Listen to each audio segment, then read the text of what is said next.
आपको जीवन में 4 टायर होते हैं कार में, उसमें से 2 टायर भगवान ने बाय डिफॉल्ट आपकी डेट ऑफ बर्थ और डेट ऑफ बर्थ के टोटल के रूप में दे दिए।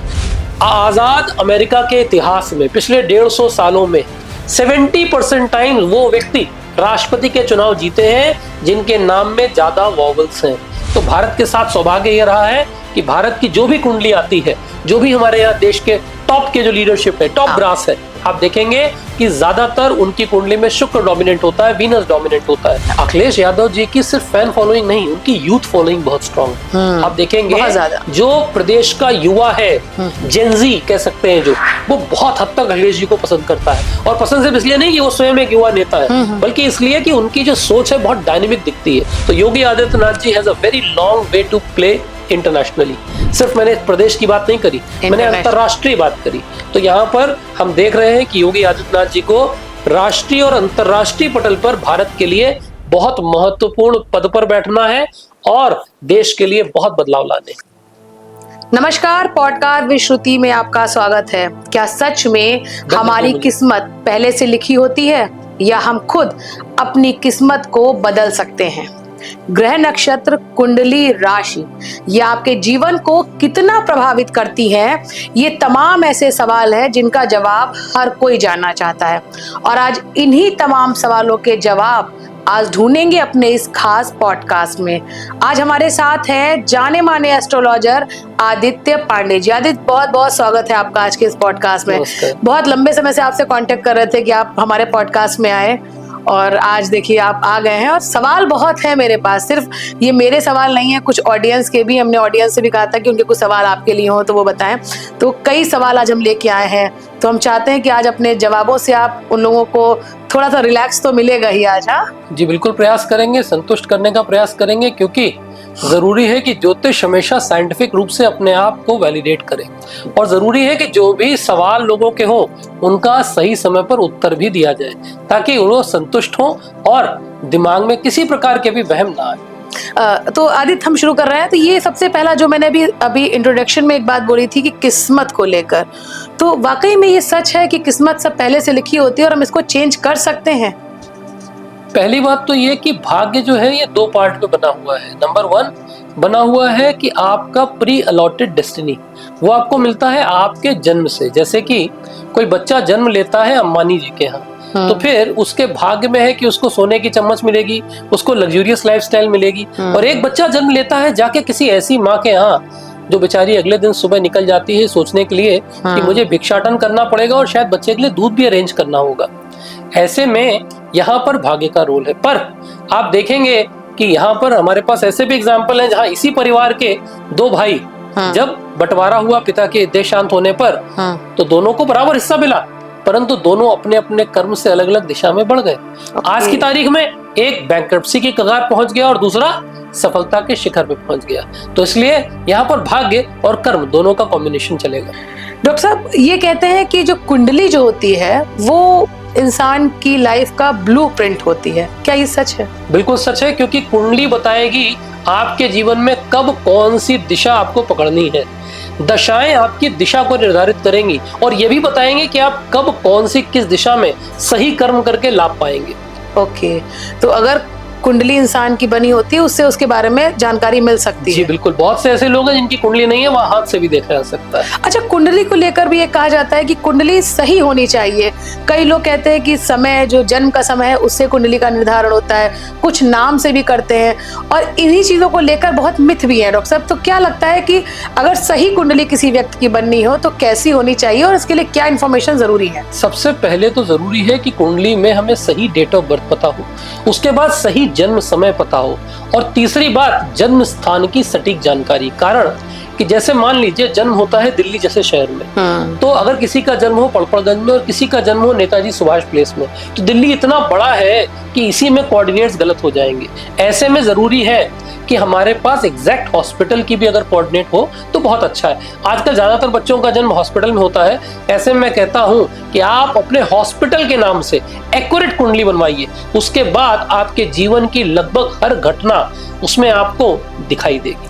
मतलब जन्म का समय भले ना पता हो लेकिन हॉस्पिटल पता होना चाहिए। जन्म का समय भी चाहिए, हॉस्पिटल का नाम भी चाहिए।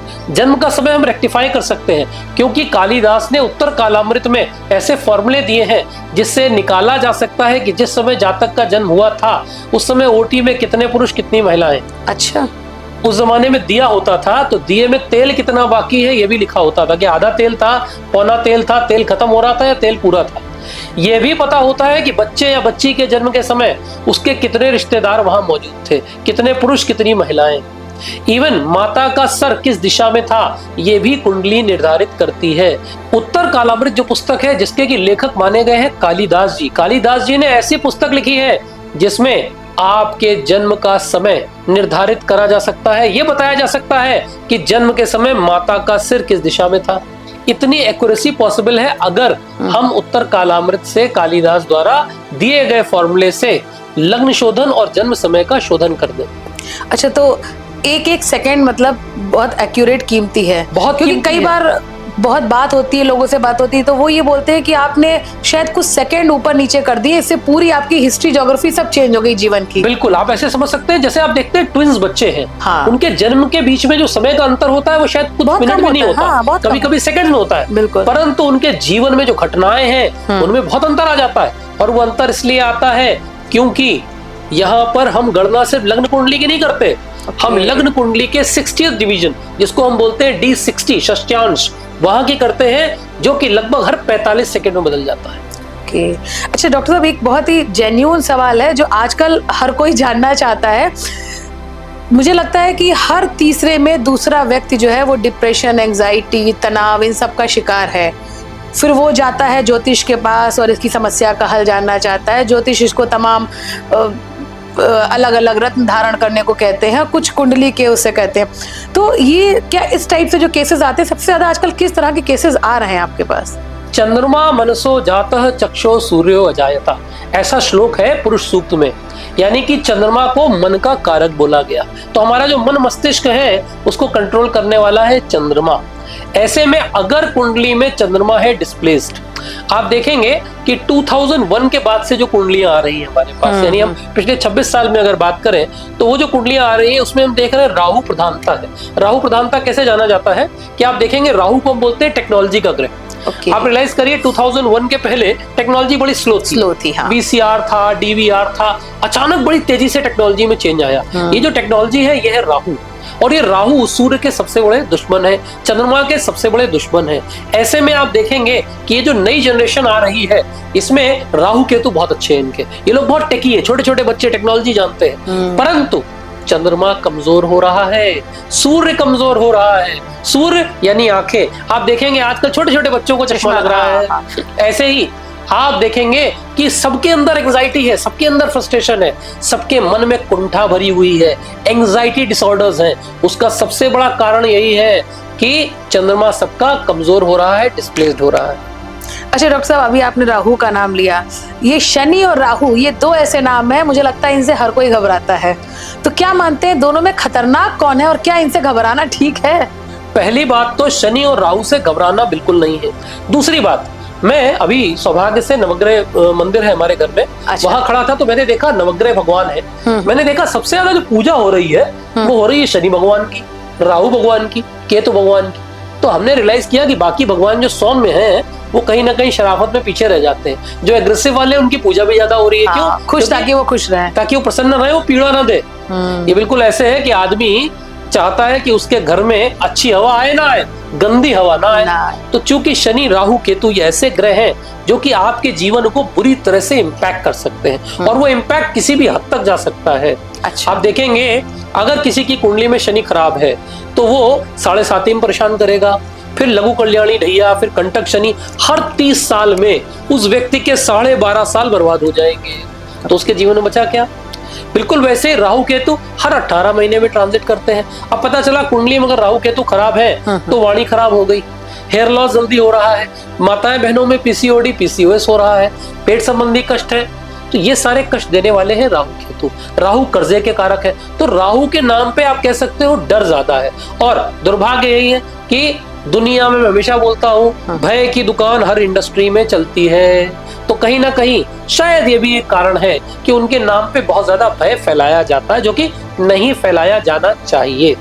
अच्छा, ऐसा भी कहा जाता है डॉक्टर साहब कि शनि की पूजा हर किसी को नहीं करनी चाहिए। जिनके ऊपर शनि की 7.5 है या जिनके ऊपर शनि की छाया है वही पूजा करें, बाकी लोगों को नहीं करनी चाहिए। तो ऐसा कुछ है कि शनि, वैदिक ज्योतिष के अनुसार तो शनि की पूजा ही करने की जरूरत नहीं है। शनि इकलौते ऐसे ग्रह हैं जो कहते हैं मैं ग्रह हूँ कर्म का, मैं हूँ दंडाधिकारी, कर्माधिकारी। तो आपके द्वारा किए गए अच्छे कर्मों को मैं आपके जीवन में पॉजिटिव बदलाव के रूप में लाऊंगा। इसीलिए आप देखेंगे कि हमारे यहाँ सिर्फ एक मंदिर था शनि भगवान का, शिगड़ापुर में, और वहां भी कोई मूर्ति नहीं थी, एक शिला है। उस शिला पर जाकर के आप अभिषेक करते थे। तो शनि भगवान का जो सही पूजन है वो सिर्फ एक है कि तेल का दान कर दीजिए। शनि के सामने आना भी मना किया गया है, क्योंकि कहते हैं शनि भगवान जी की जो दृष्टि है वो इतनी खतरनाक है कि अगर वो पड़ गई तो व्यक्ति बर्बाद हो जाएगा। इसीलिए बहुत से लोग नए नए ज्ञान देंगे, आपको कहेंगे शनि को साइड से देख लो, नीचे से देख लो, आगे ना मिलाओ। This is all nonsense. Shani इकलौता ऐसा ग्रह है जो कहता है आप कर्म करिए, मेहनत करिए, और शनि का दान करना है तो वो करिए। शनि का रत्न नीलम धारण करना है। जैसे मैं एक एग्जांपल अपने बारे में देता हूँ। मेरी कुंडली में शनि उच्च के बहुत पावरफुल है। आप देखेंगे मैं हर चीज नीली इस्तेमाल करता हूँ, मेरे चारों तरफ नीला रंग मिलेगा। आपके रूम में भी सब नीला ही हर तरफ, और दो नीलम भी धारण करता हूँ। मेरे 42 वर्ष की उम्र में मैंने आज तक 4 बार शनि मंदिर में दर्शन नहीं किया। आवश्यकता नहीं है, क्योंकि शनि कहते हैं कर्म करो, ईमानदारी से मेहनत करो, just be loyal to your profession, to your life. आप अपने कैरेक्टर को अच्छा रखें, आप अपने कर्म अच्छे रखें और सही दिशा में चलें। शनि कभी आपको दंड नहीं देंगे। अच्छा डॉक्टर साहब, जैसे आप जैसे जो ज्योतिष हैं, जो इतने रिसर्च करते हैं, इतना पढ़ते हैं, इतना ज्ञान है, आप तो किसी को देख के पहचान लेंगे कि इसके ऊपर शनि है, इसके ऊपर राहु है। लेकिन व्यक्ति को कैसे पता चले कि उसके ऊपर शनि है, राहु है, अगर वो कुंडली का ज्ञान नहीं है, उसको किसी चीज का ज्ञान नहीं है, तो ऐसे कैसे वो पहचाने कि मेरे ऊपर शनि है, राहु? प्रश्न है, बहुत सुंदर प्रश्न है। शनि हड्डियों को गवर्न करते हैं, शनि काले कोड को गवर्न करते हैं। तो अगर आपके आसपास कोर्ट कचहरी के मामले बढ़ रहे हैं, यानी कि शनि कुपित हो रहे हैं। अगर आपकी रीढ़ की हड्डी के निचले भाग में, यानी कि लोअर बैक, लोअर फुट, यहाँ पे कष्ट बढ़ रहा है, यानी कि L1 से L4 और घुटना, और जो नीचे आपका टखना है, यानी जिसको एंकल बोलते हैं, यहाँ पर हो रहा है कष्ट, तो 99.9% शनि आपसे कुपित है। ये पहचान है। आप समझ लो, ऑर्थोपीडिक डॉक्टर के पास जितने लोग जाते हैं उसमें 90% शनि भगवान से पीड़ित होते हैं। और सबसे इंटरेस्टिंग फैक्ट जो आज आपको बता देता हूँ, किसी पॉडकास्ट पे कभी कोई नहीं बताएगा, 99% ऑर्थोपीडिक सर्जन की खुद की रीढ़ की हड्डी में दर्द होता है, क्योंकि वो ऑर्थो के डॉक्टर बनते ही तब है जब खुद दर्द झेलते हैं। उनकी कुंडली में शनि बहुत स्ट्रांग होते हैं, और शनि स्ट्रांग होंगे तो उनके खुद के L1 से L5 में डिस्प्लेसमेंट थोड़ा सा होगा, पेन होगा। अगली बार किसी भी सम्मानित ऑर्थोपीडिक डॉक्टर से मिलिएगा, उनसे पूछिएगा डॉक्टर साहब कमर में दर्द रहता है? बोलेंगे तुम्हें कैसे पता? अरे वाह, ये पता करना पड़ेगा। ये भी चीज है। बहुत इंटरेस्टिंग बात आप बता रहे हैं और अच्छा भी लग रहा है। मुझे लग रहा है हमारे दर्शक भी आज जो पॉडकास्ट देख रहे हैं वो इस पॉडकास्ट को छोड़ के जाने वाले नहीं है।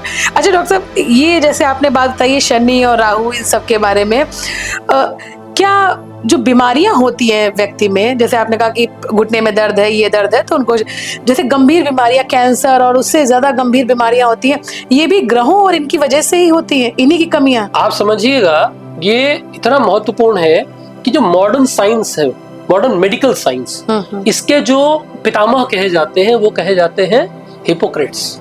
जब एक बच्चा MBBS पूरा करता है तो शपथ लेता है हिपोक्रेट्स की ओथ। आपको शायद जानकारी है या नहीं, हिपोक्रेट्स अपने जमाने के महानतम ज्योतिषी थे, और उनका एक बहुत स्ट्रॉन्ग स्टेटमेंट है, हालांकि मैं इसका पूरी तरह समर्थन नहीं करता। वो कहते थे, he who does not understand astrology is not a doctor but a fool. मैं यहाँ पर बहुत ही खुले मन से बोलना चाहूंगा, मैं इसका समर्थन नहीं करता, मैं हिपोक्रेट्स की इस बात का खंडन करता हूं। पर हाँ, ये जरूर कहता हूं कि मेडिकल एस्ट्रोलॉजी आपकी सहायता हर बीमारी में कर सकती है। और आप इसको सरल भाषा में ऐसे समझ लीजिए कि आज ही अभी आपने जिक्र किया कैंसर का, आप सोचिएगा ये कैंसर शब्द तो बाद में आया, 12 राशियों में कैंसर यानी कर्क राशि तो पहले से थी। इसका नाम एरीज, टॉरस, लियो, लिब्रा कुछ और क्यों नहीं रख दिया गया, या कुछ और नाम होता? आखिर इस बीमारी का नाम कर्क रोग ही क्यों रखा गया? क्योंकि वैदिक ज्योतिष में हम ये मानते हैं कि जैसे कर्क यानी केकड़ा हाँ। जिस चीज को पकड़ लेता है फिर उसे छोड़ता नहीं है, तो ये जो कर्क रोग है इसकी भी तासीर है कि इसने अगर आपकी बॉडी को पकड़ लिया तो छोड़ेगा नहीं। और जिस प्रकार आपकी कुंडली में कर्क राशि चंद्रमा से कंट्रोल होती है, तो अगर आपकी कुंडली में चंद्रमा शनि के साथ, राहु के साथ या केतु के साथ है तो 99% आपके जीवन में कर्क रोग होगा। ये भी टेस्टिफाइड है। ऐसे ही आप देखेंगे कि जिन पुरुषों में स्पर्म्स की प्रॉब्लम होती है तो स्पर्म्स के लिए वर्ड यूज किया गया शुक्राणु। ये मंगल अणु क्यों नहीं है, सूर्य अणु क्यों नहीं, बुध अणु क्यों नहीं? आखिर शुक्र का क्या लेना देना है? लेना देना यह है कि वैदिक ज्योतिष में जो शुक्र ग्रह है वो गवर्न करता है टेस्टिस को और स्पर्म्स को।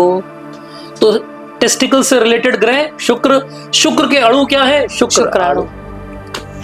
बहुत बढ़िया। तो ये जो बीमारियां होती हैं कहीं ना कहीं वैदिक मंत्रों से और वैदिक काल से इनसे जुड़ी हुई हैं, आपका जुड़ी हुई हैं। इनका सटीक इलाज है। हम कुंडली से ऑटिज्म को डायग्नोस कर सकते हैं, हम कुंडली से पीसीओडी पीसीओएस डायग्नोस कर सकते हैं, कार्डियक इश्यू डायग्नोस कर सकते हैं, सीकेडी क्रॉनिक किडनी डिजीज में आपकी हेल्प कर सकते हैं। मेरे पास बाकायदा ऐसे टेस्टिमोनियल्स हैं लोगों के जिन्होंने नेशनल इंटरनेशनल टेलीविजन पे मेरे बारे में बोला है कि हमने ऐसे ऐसे केसेस क्योर किए हैं मेडिकल एस्ट्रोलॉजी से, जिनको की मेडिकल साइंस में भी सहायता नहीं मिल रही थी। यहाँ मैं ये नहीं कह रहा कि दवाई बंद कर दो, मैं कह रहा हूँ दवा और दुआ दोनों करें, दोनों काम आते। तो जहां आप दवा कर रहे हैं वहां दवा का ही एक और जिसको हम कह सकते हैं डिफरेंट पार्ट है जहां हम आपकी हेल्प कर सकते हैं एज एन एस्ट्रोलॉजर, तो आप हमारी सहायता ले सकते हैं। अच्छा डॉक्टर साहब, अभी एक और भी टॉपिक है, एक लेटर अल्फाबेट्स को लेकर, नाम में अल्फाबेट्स को लेकर। जब आपका भी मैं देख रही थी तो आदित्य में आपने AAA लिखा है, ए, तो क्या इनका भी प्रभाव है? आपकी कुंडली से आपको 2 नंबर मिलते हैं, एक मिलता है आपका बर्थ नंबर और एक आपको मिलता है मूलांक, यानी कि जो आपका टोटल बनता है, DDMM YY जोड़ के। आपको जीवन में 4 टायर होते हैं कार में, उसमें से 2 टायर भगवान ने बाय डिफॉल्ट आपकी डेट ऑफ बर्थ और डेट ऑफ बर्थ के टोटल के रूप में दे दिए। अब बाकी जो आगे के 2 टायर हैं जिनसे आप स्पीड बढ़ा सकते हैं वो आपको मिलते हैं आपके नाम से। तो हाँ, नाम को मंत्र की तरह जागृत किया जा सकता है। जैसे मैंने अपने नाम में AAADIETYA करा हुआ है, इसको बाकायदा मैंने रजिस्टर्ड ट्रेडमार्क करा रखा ताकि कोई इसका उपयोग भी ना कर सके। तो ये AAADIETYA करने से जब हम नाम में एक परफेक्ट वाइब्रेशन क्रिएट करते हैं, वो हमारी जीवन में जो हमारी डेट ऑफ बर्थ में कमियां रह गई हैं उनको भी पूरा कर देता है और हमें तेजी से दौड़ने में हेल्प करता है। एक इंटरेस्टिंग डेटा आपके पॉडकास्ट में शेयर कर देता हूं। आजाद अमेरिका के इतिहास में पिछले 150 सालों में 70% टाइम वो व्यक्ति राष्ट्रपति के चुनाव जीते हैं जिनके नाम में ज्यादा वॉवल्स हैं, AEIOU। इसको आप चेक कर लीजिएगा, पूरा डेटा उठा लीजिए, 160 साल का लगभग इतिहास, 70% टाइम वही व्यक्ति अमेरिका के प्रेसिडेंशियल इलेक्शन में जीते हैं जिनके नाम में ज्यादा वॉवल्स थे। इसीलिए हमारे यहाँ जब हम न्यूमरोलॉजी में नाम सेट करते हैं तो हम वॉवल्स बढ़ाने पे ध्यान देते हैं। तो क्या भारत की राजनीति में ऐसा कुछ नहीं है? भारत की राजनीति में भी है। भारत में भी अगर आप ध्यान दीजिए तो भारत के साथ सौभाग्य ये रहा है कि भारत की जो भी कुंडली आती है, जो भी हमारे यहाँ देश के टॉप के जो लीडरशिप है, टॉप ब्रास है, आप देखेंगे कि ज्यादातर उनकी कुंडली में शुक्र डोमिनेंट होता है, वीनस डोमिनेंट होता है, वो लोग वीनस डोमिनेंट आते हैं। जैसे थोड़ा उदाहरण देके बताएं। नरेंद्र मोदी जी, शुक्र बहुत स्ट्रॉन्ग। आपके जवाहरलाल नेहरू, शुक्र बहुत स्ट्रॉन्ग। और शुक्र स्ट्रॉन्ग होने की पहचान क्या होती है? ऐसे लोगों का कपड़ा पहनने का एक सलीका होता है, एक स्टाइल होता है। आप देखेंगे कि भारत के जितने भी प्रधानमंत्री रहे, चाहे मिसेस गांधी हो, नेहरू जी हो, शास्त्री जी थोड़ा सा एक एक्सेप्शन बोल सकते हैं, आपके राजीव जी रहे हो, नरेंद्र मोदी जी हो, अटल बिहारी हो, इन लोगों का ड्रेस पहनने का एक सलीका रहा है, एक स्टाइल रहा है, स्टाइल स्टेटमेंट रहा है। वो हमेशा उन्हीं लोगों का होगा जो कि शुक्र से शासित होंगे, जिनकी कुंडली में शुक्र बहुत अच्छा होगा। और चूंकि भारत की अपनी कुंडली में शुक्र बहुत अच्छा है, इसलिए भारत की कुंडली में लिखा हुआ है कि उसका राजा हमेशा बहुत वेल ड्रेस्ड होगा, वेल मेंटेन्ड होगा और वो अपनी जो बात विश्व स्तर पे रखेगा उसको हमेशा इंपॉर्टेंस दी जाएगी। अच्छा, अब जब राजनीति की बात हो ही रही है तो कुछ और भी राजनीति, अगर आपने कुछ कुंडली का एनालिसिस किया हो कुछ नेताओं की, जैसे अगर हम बात करें इस समय तो यूपी की राजनीति बहुत चरम पर है, बहुत गर्म हो रही है क्योंकि अगले साल चुनाव भी है, तो क्या सिनेरियो क्या बन रहा है ज्योतिष के हिसाब से उत्तर प्रदेश की राजनीति में? 2017 में मैंने भविष्यवाणी दी थी कि योगी सत्ता में आएंगे। 2022 में मेरी भविष्यवाणी थी कि योगी जी सत्ता में तो वापस आएंगे मगर इस बार सीटें कम हो रही हैं और अखिलेश जी डबल पावर के साथ आएंगे। बात करें 2027 की तो मैंने इस बारे में भी जुलाई 2022 में एक निजी चैनल पे बाकायदा मेरे एक प्रिय है, उन एंकर है, वर्ल्ड लेवल के एंकर है, उनके साथ बैठ के बोला था कि मेरे हिसाब से 2027 में अखिलेश जी और ज्यादा ताकतवर हो रहे हैं। ओके। अगर योगी आदित्यनाथ जी बीजेपी का फेस नहीं होते हैं तो Akhilesh ji might be back in power, but अगर योगी जी फेस रहेंगे तो फिर मुझे डाउट है कि अखिलेश जी पावर में आएंगे। ये जरूर है कि अखिलेश जी ताकतवर हो रहे हैं, हो सकता है कट थ्रोट कंपटीशन हो और कोई बड़ा आश्चर्य नहीं कि बीजेपी को उनका समर्थन लेना पड़ जाए। ओके। अब पर्टिकुलरली अगर व्यक्ति की बात करें तो अखिलेश यादव की अगर बात करें तो वो चूंकि फैन फॉलोइंग उनकी कम नहीं है, बहुत ज्यादा है, समाजवादी पार्टी की अच्छी फैन फॉलोइंग है, इसमें तो कोई दराय नहीं, लेकिन अगर व्यक्ति विशेष की बात करें तो अखिलेश यादव के लिए क्या कहना है? अखिलेश यादव जी की सिर्फ फैन फॉलोइंग नहीं, उनकी यूथ फॉलोइंग बहुत स्ट्रांग है। आप देखेंगे बहुत ज्यादा। जो प्रदेश का युवा है, जेनजी कह सकते हैं जो, वो बहुत हद तक अखिलेश जी को पसंद करता है। और पसंद सिर्फ इसलिए नहीं कि वो स्वयं एक युवा नेता है, बल्कि इसलिए कि उनकी जो सोच है बहुत डायनेमिक दिखती है, बहुत एक्टिव दिखती है। जो भी उन्होंने अपने कार्यकाल में कार्य किया, मुझे लगता है उसकी सराहना सभी लोग कहीं ना कहीं बुरे बुरे मन से हर व्यक्ति करता है। तो अखिलेश जी की अगर मैं बात करूं तो मैं उन्हें 2027 में पावरफुल होता देख रहा हूं। 2030 में मैं उनको इतना पावरफुल देख रहा हूं कि हो सकता है प्रदेश में मिड टर्म इलेक्शन का सर्कमस्टांस बने, कुछ ऐसा चेंज आए कि अखिलेश जी फुल पावर पे आ जाए। तो कौन से स्टार्स उनके सबसे ज्यादा ब्राइट हैं अखिलेश जी के? अखिलेश जी की अगर मैं कुंडली की बात करूं तो अखिलेश जी की जितना मैं देख पाता हूं, शुक्र बहुत स्ट्रांग है उनके। शुक्र मुसलमान समाज को भी गवर्न करता है। आप देखेंगे कि जो इस्लामिक समाज के लोग होते हैं वो लोग चांद तारे की पूजा करते हैं, उसमें वो तारा शुक्र ही होता है। और जब वो लोग अपनी नमाज अदा करते हैं तो आप देखते हैं कि वो कहते हैं कि जुम्मे की नमाज, तो जुम्मा भी वर्ड शुक्र के लिए है। तो ऐसे में अखिलेश जी की कुंडली में शुक्र बहुत अच्छा है। नंबर 2, अखिलेश जी की अगर बात करें तो उनकी कुंडली में सूर्य भी बहुत अच्छा रहा है, और शायद ये सूर्य अच्छे होने का ही नतीजा था कि एक ऐसे राष्ट्रीय स्तर के नेता ने अपने जीते जी अपनी सत्ता अपने पुत्र को हस्तांतरित करी। मुझे लगता है आजाद भारत के इतिहास में ऐसा दूसरा एग्जाम्पल नहीं है हमारे पास। बिल्कुल। तो he has been so powerful. और योगी जी की अगर बात करें तो आदित्यनाथ योगी जी की कुंडली किसी के पास मौजूद नहीं है। To the best of my knowledge उनके स्वयं के पास नहीं है। जब आप छोटे महंत के रूप में हुआ करते थे गोरक्षपीठ में, तब हमारा जो है हमने गणना करने का प्रयास किया था, तो उसी समय हमने हाथ से गणना करी। हमने इसीलिए हमेशा माननीय महंत जी की जो गणना करी है योगी आदित्यनाथ जी की, वो हाथ से करी है और न्यूमरोलॉजी से करी है। तो अगर हम उसके हिसाब से बात करें तो Yogi Adityanath ji has a very long way to play internationally. सिर्फ मैंने प्रदेश की बात नहीं करी, मैंने अंतरराष्ट्रीय बात करी। तो यहाँ पर हम देख रहे हैं कि योगी आदित्यनाथ जी को राष्ट्रीय और अंतरराष्ट्रीय पटल पर भारत के लिए बहुत महत्वपूर्ण पद पर बैठना है और देश के लिए बहुत बदलाव लाने। क्या प्रधानमंत्री के रूप में देखा जा सकता है उनको प्रधानमंत्री के रूप में देखा जा सकता है, हालांकि अभी नहीं, 2032 तक नहीं।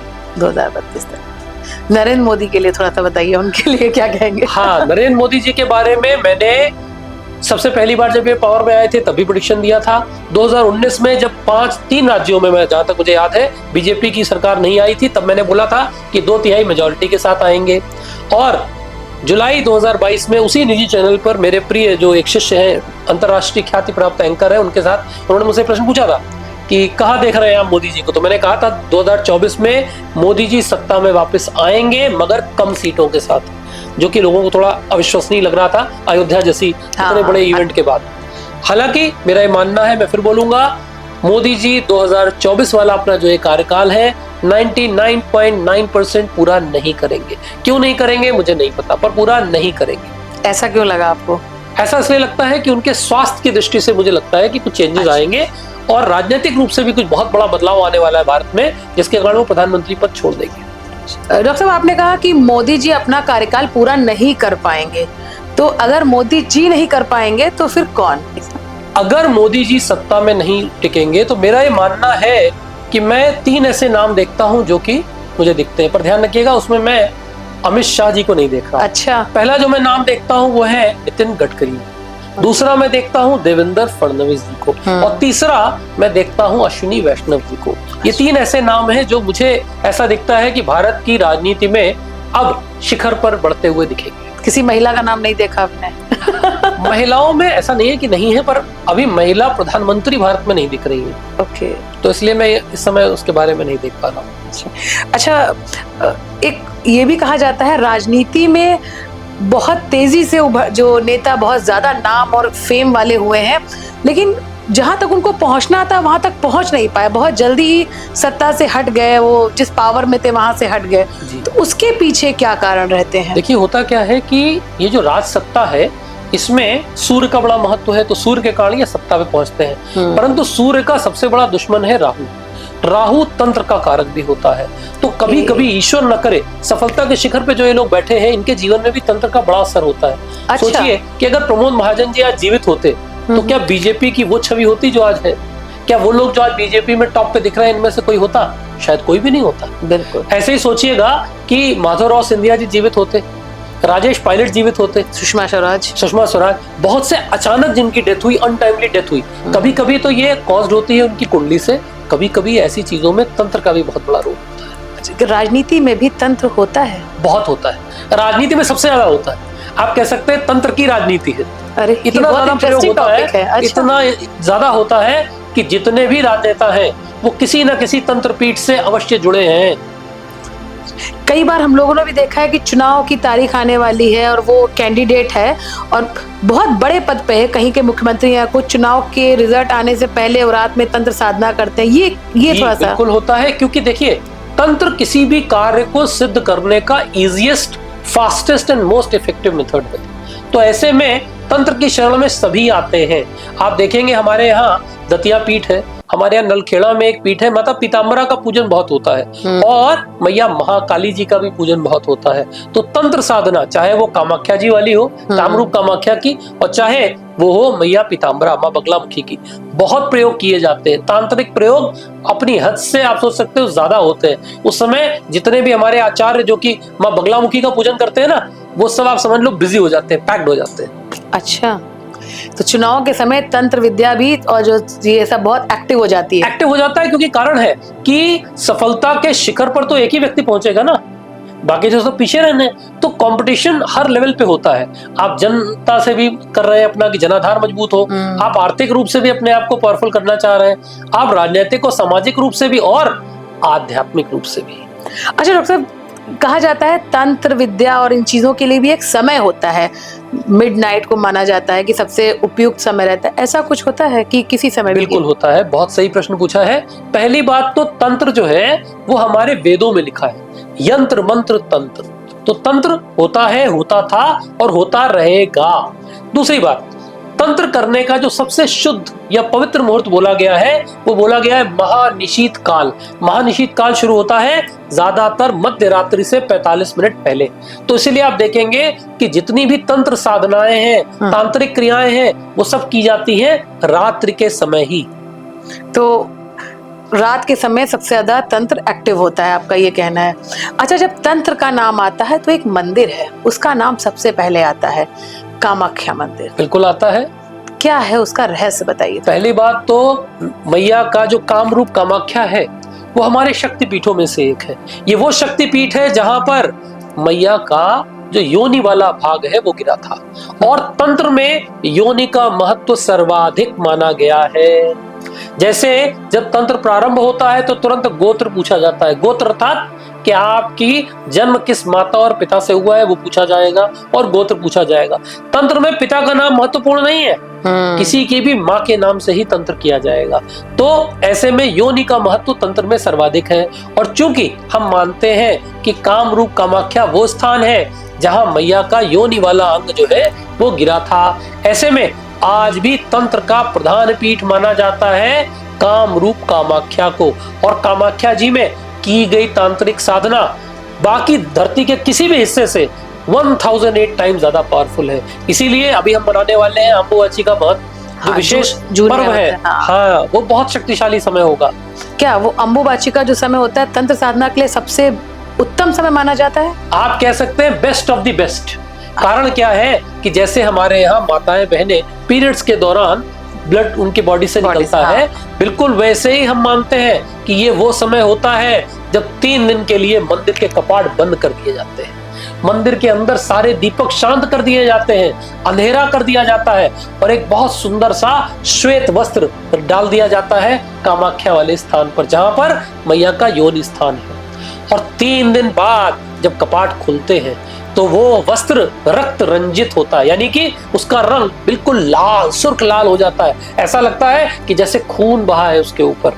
तो वही आम्बुवाची का विशेष महत्व वाला समय होता है। अच्छा डॉक्टर साहब, ये भी कहते हैं कि कामाख्या में जिस वस्त्र की आपने बात की वो तंत्र साधना में सबसे अहम भूमिका निभाता है। जी, वो वस्त्र का एक छोटा सा टुकड़ा भी अगर किसी के पास है तो आप समझ लीजिए तंत्र करने के लिए उसके पास एक तरह से एक ट्रम्प कार्ड है, वो चुटकियों में तंत्र कर सकता है, इतना ताकतवर है वो वस्त्र। परंतु दुर्भाग्य ये है कि उस वस्त्र की आड़ में लाल रंग के बहुत सारे कपड़े मार्केट में बिकते हैं। हाँ, क्योंकि कारण क्या है, जिस चीज की डिमांड ज्यादा है, सप्लाई लिमिटेड है, वहां घपला हो गई हो। अच्छा, तंत्र के नाम पर अब एक बिजनेस भी बहुत चलने लगा है, तो ये इसको कैसे रोका जाए या इसको कैसे पहचाना जाए? दुर्भाग्य है कि पहली बात तो हम तंत्र को समझते नहीं है। तंत्र के दो मार्ग होते हैं, वाम मार्ग और दक्षिण मार्ग। जो वाम मार्गी तंत्र है वो आप खतरनाक मान सकते हैं। क्यों? क्योंकि वहां मदिरा का भी प्रयोग है, मांस का भी प्रयोग है, मैथुन यानी सेक्स का भी प्रयोग है, और महिलाओं के जो पीरियड्स वाला फेज होता है उसका प्रयोग होता है। परंतु जो दक्षिण मार्ग का तंत्र है वो बहुत अच्छा तंत्र होता है। इसलिए पहली बात तो तंत्र से डरे नहीं। तंत्र का अर्थ होता है एक सिस्टम, जैसे प्रजातंत्र, लोकतंत्र, गणतंत्र, वैसे ही तंत्र किसी कार्य को सिद्ध करने का एक तरीका है। तो पहली बात तो तंत्र से डरे नहीं। दूसरी बात, जो भी आपको बहुत विदुषी या विद्वान ऐसे मिले जो तंत्र से चमत्कार करने का दावा करे, पहले वेरीफाई करिए कि वो इस लायक है कि नहीं। तंत्र में एक वशीकरण, जिससे हर आदमी घबराता है सुन के ही, और सबसे पहले कहा जाता है कि इस पर वशीकरण हुआ है, तो ये कैसे पहचाना जाए और इससे क्या बचने के कोई उपाय हैं? पहली बात तो तंत्र में 5 प्रक्रियाएं हैं जो बहुत महत्वपूर्ण है। मारण, मोहन, स्तंभन, उच्चाटन, वशीकरण, ये सारी क्रियाएं होती हैं। वशीकरण भी होता है। वशीकरण द्वारा हम अगर सात्विक वशीकरण करते हैं तो हस्बैंड वाइफ के रिलेशन इंप्रूव कर सकते हैं, फैमिली के रिलेशन इंप्रूव कर सकते हैं, पार्टनर्स के रिलेशन इंप्रूव कर सकते हैं। पर अगर वशीकरण तंत्र का गलत प्रयोग किया जाए तो फिर तंत्र द्वारा लोगों के जीवन को इफेक्ट भी किया जा सकता है। वशीकरण तंत्र से बचने का सबसे अच्छे तरीका यह है, माताएं बहनों के लिए मैं कहता हूं कि जब आपके मेंस्ट्रुअल फेज के कपड़े होते हैं गलती से भी वो बाहर ना जाए, उनको धुला जाए, सेफ रहे। पुरुषों के लिए मैं कहता हूं कि कोशिश करें अनजान व्यक्ति के हाथ से मीठी वस्तु का प्रयोग ना करें। पान विशेष रूप से खाते समय सावधान रहें, क्योंकि वशीकरण तंत्र में पान का बहुत महत्व है, लौंग का बहुत महत्वपूर्ण रोल है, और साथ में मीठी वस्तु में किया जाता है। नमक में 99% तंत्र नहीं किया जाता। डॉक्टर साहब, लौंग की आपने बात की है, तो एक नींबू और एक जोड़ा लौंग क्या तंत्र में कुछ कमाल, कितना बड़ा कमाल कर सकता है? लौंग का जो जोड़ा होता है उसमें हम मानते हैं इंगला और पिंगला, जो हमारी ऊर्जा है, इसका अच्छा। पार्ट मानते हैं। और ध्यान देना होता है लौंग का जोड़ा पूरा हो, यानी कि उसमें फूल भी हो। बिना फूल वाला लौंग तंत्र में कूड़ा है। अच्छा। दूसरी बात, अगर हम बात करें नींबू की, तो नींबू बेसिकली सिट्रस से खट्टा है। खट्टी चीजों का तंत्र में बहुत ज्यादा पावरफुल रोल होता है। क्योंकि कभी आप ध्यान दीजिएगा, कोई भी बड़ा कवि या गायक गाना गा रहा हो, उसके सामने आप नींबू छू लीजिए या नींबू कर दीजिए तो उसके मुंह में लार आ जाती है। वो तो जनरली हम लोग भी अगर देख ले तो ऐसा होता है। हाँ। क्योंकि कारण क्या है कि उससे हमारी जितनी इंद्रियां हैं वो कुछ पल के लिए चार्ज हो जाती है। तो बिल्कुल इसी तरह इसका भी रोल है। और नींबू आप देखेंगे ऐसा फल है जिसके बिल्कुल सेंटर में सारे बीज एक सर्कुलर फॉर्म में होते हैं। बाकी में अलग अलग फॉर्म में हो सकते हैं, इसमें बिल्कुल सर्कुलर फॉर्म में। तो जब भी नींबू के साथ में कील का या फिर लौंग का प्रयोग किया जाता है तो आपके ब्रह्मांड चक्र को प्रभावित किया जा सकता है। अच्छा डॉक्टर साहब, एक तंत्र की साधना होती है अलग अलग, उसमें एक कर्ण पिशाचनी साधना होती है।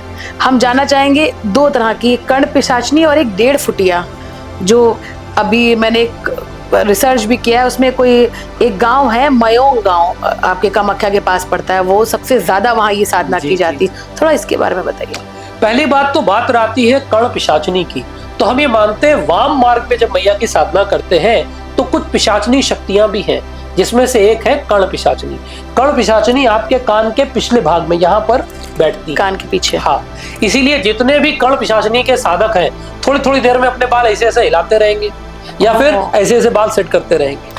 तो ऐसा तो अखिलेश यादव भी बहुत करते हैं। नहीं, अखिलेश जी मुझे नहीं लगता कर्ण पिशाचनी साधक है, हालांकि ऐसा मुझे नहीं लगता। तो मैंने कई बार नोट किया, उनके बाल बहुत अच्छे हैं, ये बात अलग है, परंतु वो इस तरह की मुझे नहीं लगते। कर्ण पिशाचनी साधक जो है वो क्या करेंगे, कभी कभी वो आपकी जेब में रखे हुए नोट का नंबर बता देंगे, वो आपके पिताजी का नाम, दादाजी का नाम बता देंगे, ऐसे ऐसे रहस्य खोल देंगे।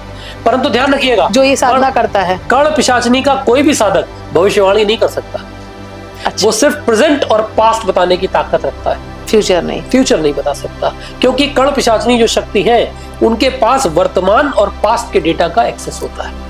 तो कैसे जेब में रखे नोट का नंबर तक बता देते हैं? जी बिल्कुल, ऐसी पिशाचनी शक्ति हमारे यहाँ मौजूद है जिनसे संभव।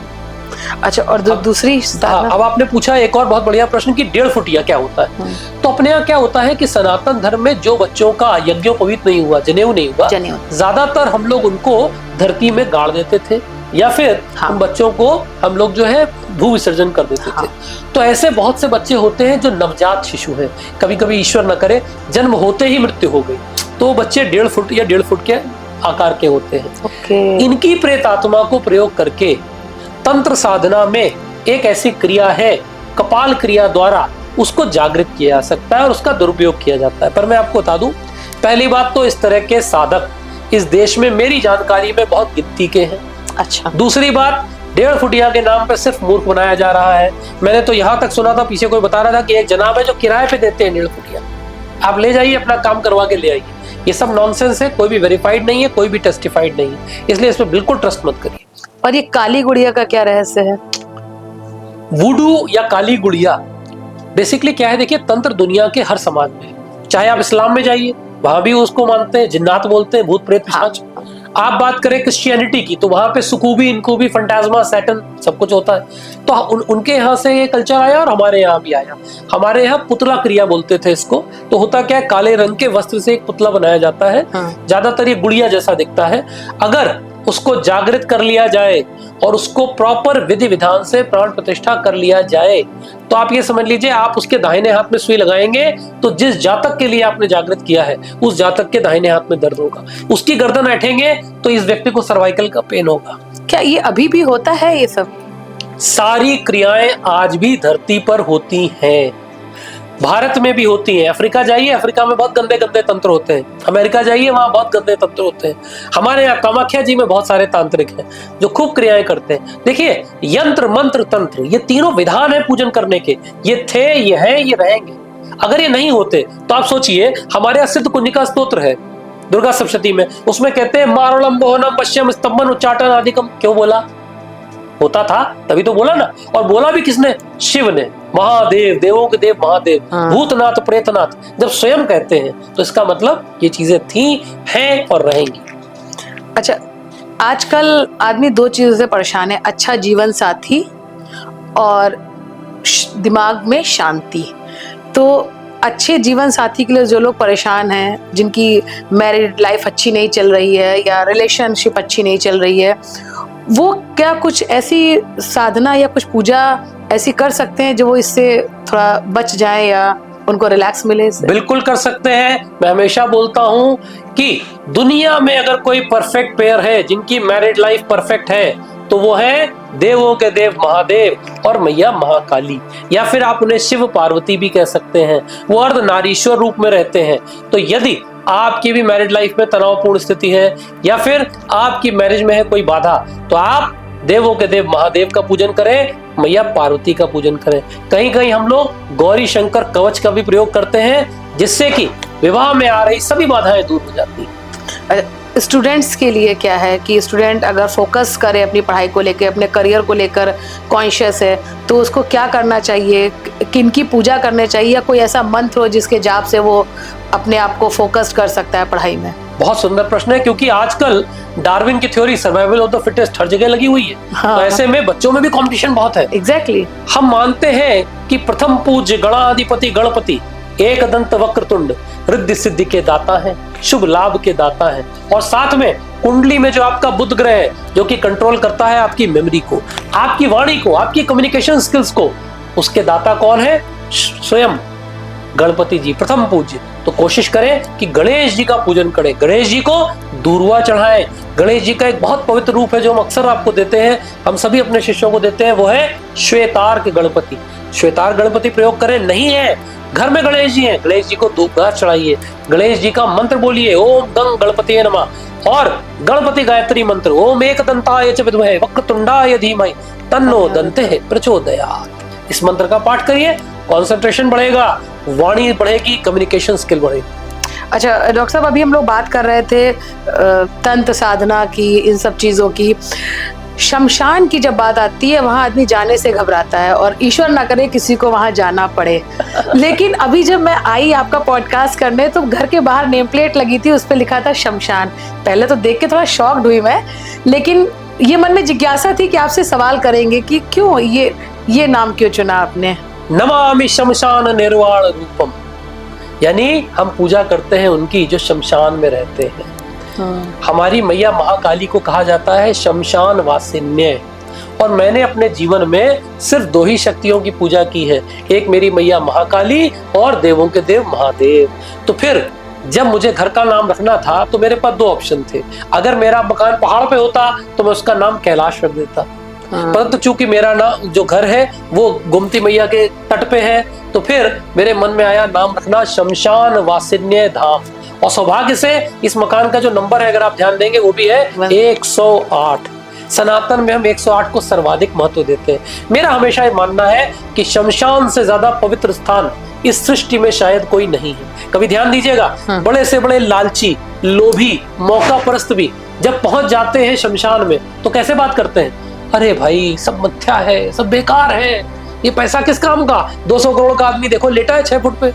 तो इसलिए मेरा मानना है कि शमशान दुनिया का वो पवित्र स्थान है जहां पर जाकर के सभी नकारात्मकता शांत हो जाती है। दुर्भाग्य ये है कि शमशान का दुरुपयोग कुछ तांत्रिक ऐसे कर लेते हैं जिसके कारण तंत्र साधना में शमशान का दुरुपयोग हो गया है, शमशान का नेगेटिव पब्लिसिटी हो गई। परंतु मेरा मानना है कि शमशान धरती का सबसे पवित्र स्थान था, है और रहेगा। डॉक्टर साहब, शराब पीने को हर कोई गलत बोलता है, क्या जो व्यक्ति ज्यादा शराब पीते हैं, मांस मदिरा खाते हैं, उनके ग्रहों पे भी इसका असर पड़ता है? बिल्कुल पड़ता है। कुंडली में राहु भगवान इफेक्ट होते हैं। अगर कोई मदिरा का ज्यादा सेवन करता है तो उसकी कुंडली में राहु का असर नेगेटिव शुरू हो जाता है, और अगर कोई नॉनवेज ज्यादा खाता है तो फिर उसकी बॉडी में भी टॉक्सिन्स बढ़ते हैं, साथ में शुक्र और राहु का प्रभाव आ जाता है। पर यह कहना कि क्या नॉनवेज खाने या न खाने से कुंडली पर कोई खास असर पड़ता है, मेरा मानना ऐसा नहीं है। पर हाँ, लिकर का साइड इफेक्ट जरूर पड़ता है। लेकिन कुछ तो ज्योतिष ऐसे भी हैं जो ये दावा कर रहे हैं कि अगर आप अपनी पत्नी या गर्लफ्रेंड के साथ शराब पिएंगे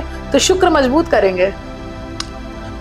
इस देश का दुर्भाग्य है कि यहाँ पर अल्पज्ञानी, अर्धज्ञानी और शून्य ज्ञानी भी बढ़िया सुंदर सा तिलक लगा के, रंग बिरंगी मालाएं पहन के, आकर्षक जो है अंगूठियां पहन करके दावा करते हैं या करती हैं कि ऐसा होता है। अगर ऐसा होता, बुरा ना मानिएगा, तो फिर हमारे जो देवों के देव महादेव हैं, जिनकी परफेक्ट पेयर है मैया पार्वती के साथ, हमें तो नहीं दिखता कि हमारे बाबा कभी ऐसा कुछ करते थे।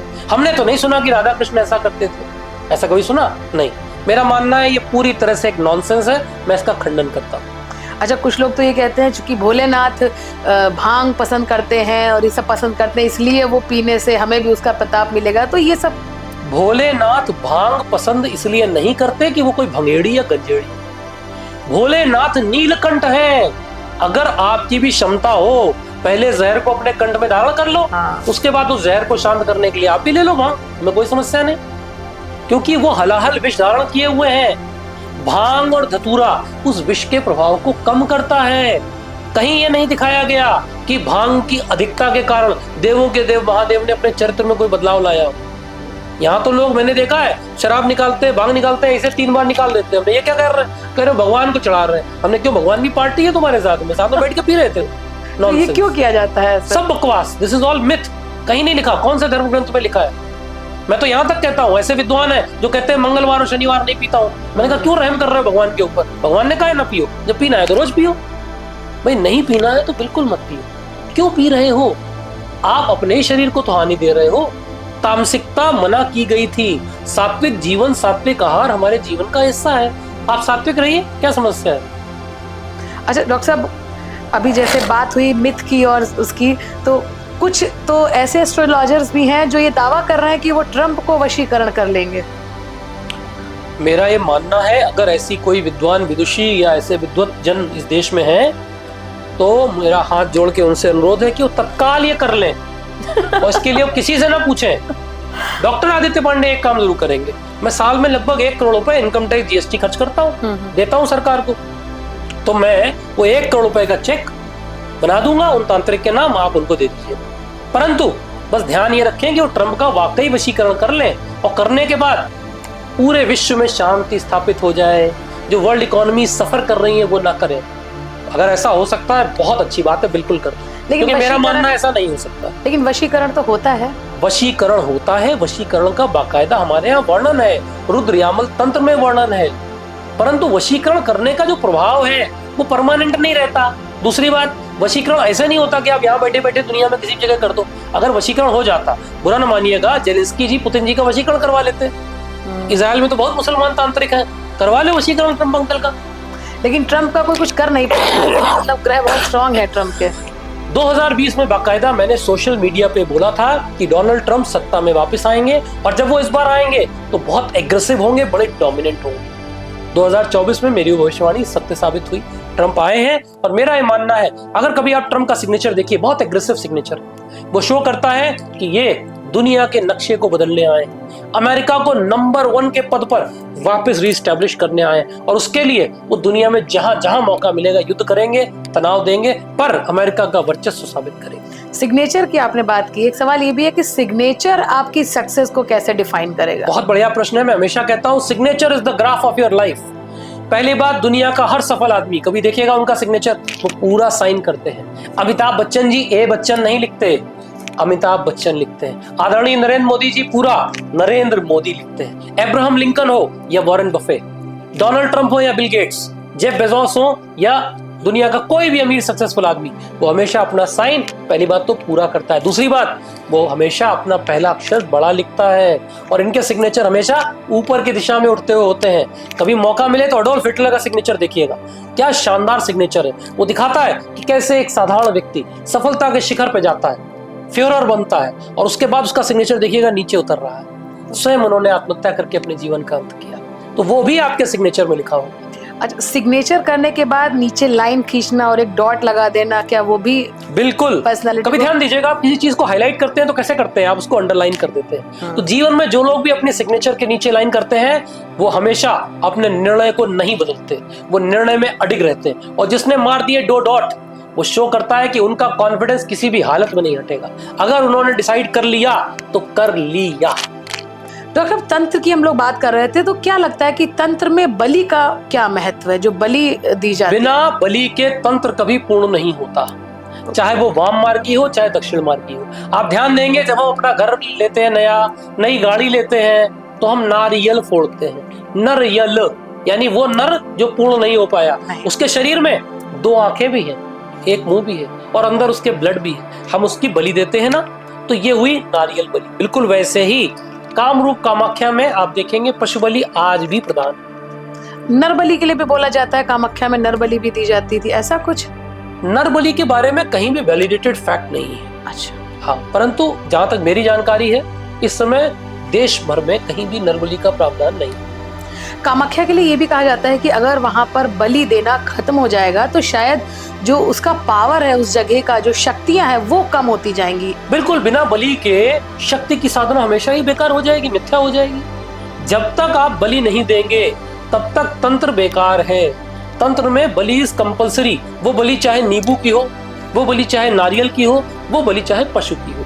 क्योंकि वहां पर पशु बलि की प्रधानता है, तो ऐसे में बलि की प्रधानता सदैव रहेगी। ये बिल्कुल वैसे है कि जैसे आपने किसी चीफ गेस्ट को बुलाया और उनको कोई माला नहीं पहनाई, या उनको अंगवस्त्र नहीं पहनाया, या उनकी प्रिय चीज उनके सामने नहीं रखी, तो खुश होंगे? तो वैसे ही हम ये मानते हैं कि मैया की जब हम तंत्र साधना करते हैं तो बलि देना, बलि के रूप में प्रसाद देना परम आवश्यक है। तो डॉक्टर साहब, अब हम अपने इस पॉडकास्ट के एक आखिरी पड़ाव है जिसमें हम रैपिड फायर क्वेश्चंस करते हैं, और उसमें आपको बहुत कम शब्दों में उसका जवाब रैपिडली देना होता है। तो हम शुरू करें अपना रैपिड फायर? बिल्कुल। तो आपको क्या लगता है 2026 में भारत में जो सबसे बड़ा बदलाव देखने को मिलेगा? मुझे लगता है सबसे बड़ा बदलाव जो देखने को मिलेगा, वो देखने को मिलेगा राजनीतिक रूप से। बहुत से टॉप के राजनेता आपको दिखेंगे गायब हो जाएंगे और नए यंग राजनेता आगे आ जाएंगे। क्या नेताओं की जीत हार भी कुंडली तय करती है? नेताओं की जीत हार में मेरा मानना है कुंडली का बहुत महत्व है, क्योंकि आपकी कुंडली बताएगी कि आप कॉम्पिटिटर से ज्यादा पावरफुल है कि नहीं। क्या प्यार में धोखा भी पहले से लिखा होता है? कुंडली में अगर आपके शुक्र खराब है तो हाँ, बिल्कुल ऐसा लिखा होता है। आपके हिसाब से 2026 में कौन सी राशि सबसे ज्यादा चमकेगी? वैसे तो मैं 12 राशियों में कभी भी विश्वास नहीं करता, क्योंकि मेरा मानना है दुनिया की 900 करोड़ की पॉपुलेशन है और 12 राशियां हैं, इसके बारे में बात कर रहे हैं। पर हाँ, यदि आप कहें कि कौन ग्रो करेगा, तो मेरा मानना है चूंकि ये वर्ष सूर्य का है, तो जिनकी भी कुंडली में सूर्य अच्छे हैं वो लोग खूब ग्रो करेंगे। पैसा जल्दी कमाने के लिए किस ग्रह को मजबूत करना चाहिए? क्योंकि हर आदमी इस समय मनी ओरिएंटेड होता जा रहा है, तो क्या ऐसा कुछ है उस ग्रह को मजबूत करके पैसा कमाने का कोई भी शॉर्टकट मैंने आज तक न ढूंढ पाया हूँ, या मैं मानता हूँ कि संभव है, और अगर ऐसा हो तो वो विद्वान मेरे सामने भेज दो। हाँ, मेरा ये अवश्य मानना है कि आप अपनी कुंडली के 9th हाउस, 10th हाउस और 11th हाउस पे फोकस करें, उनसे संबंधित ग्रहों को तेज करें, तो आप देखेंगे कि आपकी लाइफ में भी फाइनेंशियल ग्रोथ आएगी। क्या सच में काला जादू असर करता है? काला जादू पूरी तरह से असर करता है। जन्म होते ही माताएं बहनें बच्चों की नजर उतारती है ना, वहीं से शुरू हो जाता है। क्या सोशल मीडिया स्टार बनने में भी कुंडली का रोल है? क्योंकि आजकल हर कोई सोशल मीडिया स्टार बनना चाहता है। बिल्कुल है। शुक्र लोकप्रियता के कारक हैं, चंद्रमा लोकप्रियता में सहायता देते हैं, और बुध वाणी की कम्युनिकेशन स्किल देते हैं, बिल्कुल सहायक है। क्या गरीब इंसान अमीर बन सकता है सिर्फ किस्मत से? संस्कृत में एक श्लोक है, भाग्यम च फलम सर्वदा न च विद्या न च पौरुषम, यानी कि कहीं कहीं ऐसी भी घटनाएं हैं जहां व्यक्ति अपने पुरुषार्थ से और अपने भाग्य द्वारा सही दिशा में बढ़ करके गरीब पैदा जरूर होगा, पर मरेगा नहीं। एक ऐसा काम जिसको करके आदमी रातों रात में अपनी किस्मत बदल सकता है। कुंडली में सूर्य और चंद्रमा ठीक कर लो। ठीक करने का सबसे अच्छा तरीका है अपने माता पिता का सम्मान अवश्य करो। क्या मानते हैं कि जो भी सक्सेसफुल व्यक्ति है, जो भी सफल है, उसकी कुंडली स्ट्रांग है, इसीलिए वो सफल है? जी बिल्कुल, मैं मानता हूं कि आप सफल पैदा हो सकते हैं अमीर घर में, परंतु यदि आप सफलता को सस्टेन कर रहे हैं और मेंटेन कर रहे हैं, तो आपकी कुंडली और आपकी जो मेहनत है दोनों साथ में चल रहे हैं। क्या दोस्त और दुश्मन भी कुंडली से ही बनते हैं? फ्रैंकली स्पीकिंग पूरी तरह से बनते हैं। अगर आपकी कुंडली में 6ठे 8वें भाव में पाप ग्रह है, तो आपका कोई दोस्त नहीं बनेगा। अगर आपकी कुंडली में 2nd हाउस में बहुत शुभ ग्रह है, तो आपके बहुत अधिक मित्र बनेंगे। आपका व्यवहार जो है व्यक्ति का, वो भी ग्रहों पे निर्भर करता है? व्यवहार आपके ग्रहों के साथ साथ आपके आचरण और आपके विचारों पे डिपेंड करता है। ओके, आखिरी सवाल है, जैसे जन्म का जो समय है वो कुंडली में लिखा होता है, क्या मृत्यु का समय भी कुंडली में? बिल्कुल लिखा होता है। ऐसी बहुत सी मैं घटनाएं बता सकता हूँ जहां मैंने डेट ऑफ डेथ लिखी है। यदि डेट ऑफ बर्थ सही है तो डेट ऑफ डेथ भी सही निकाली जा सकती है। अब आखिरी सवाल हम चाहते हैं कि 2026 में व्यक्ति किससे सावधान रहे जो सक्सेस के साथ चले और उसको सफलता मिले? 2026 में सबसे जरूरी है कि जिस समय आप कोई भी मेहनत कर रहे हैं, कोई भी एफर्ट कर रहे हैं, तो चूंकि ये साल है सूर्य का, तो सूर्य का अपमान न करें। सूर्य यानी पिता। अगर आपके पिताजी मौजूद हैं तो ध्यान रखें, रोज उनकी चरण वंदना करें, उनका पूरा सम्मान करें। और अगर पिताजी नहीं भी है तो पिताजी की कोई फोटो तो होगी घर पे, उसका सम्मान करिए और सूर्य नारायण को जल अवश्य दीजिए। हमसे बात करने के लिए बहुत बहुत धन्यवाद डॉक्टर साहब, और हमें उम्मीद है कि आज के इस पॉडकास्ट से बहुत लोगों के सवालों का जवाब आज उनको मिल गया होगा, और हमें उम्मीद है इस पॉडकास्ट के जरिए और भी जिनके कुछ सवाल होंगे वो आपसे जरूर पूछेंगे। हमसे जुड़ने के लिए बहुत बहुत धन्यवाद। बहुत बहुत धन्यवाद। तो हमारे साथ थे मशहूर एस्ट्रोलॉजर डॉक्टर आदित्य पांडे जी, और हमें उम्मीद है कि आज के इस पॉडकास्ट में जो भी उन्होंने आपको बताया है और जिन चीजों पर चर्चा की है, वो आपके लिए ये पूरी जानकारी कहीं ना कहीं फायदेमंद जरूर साबित होगी। आप देख रहे थे पॉडकास्ट विश्रुति।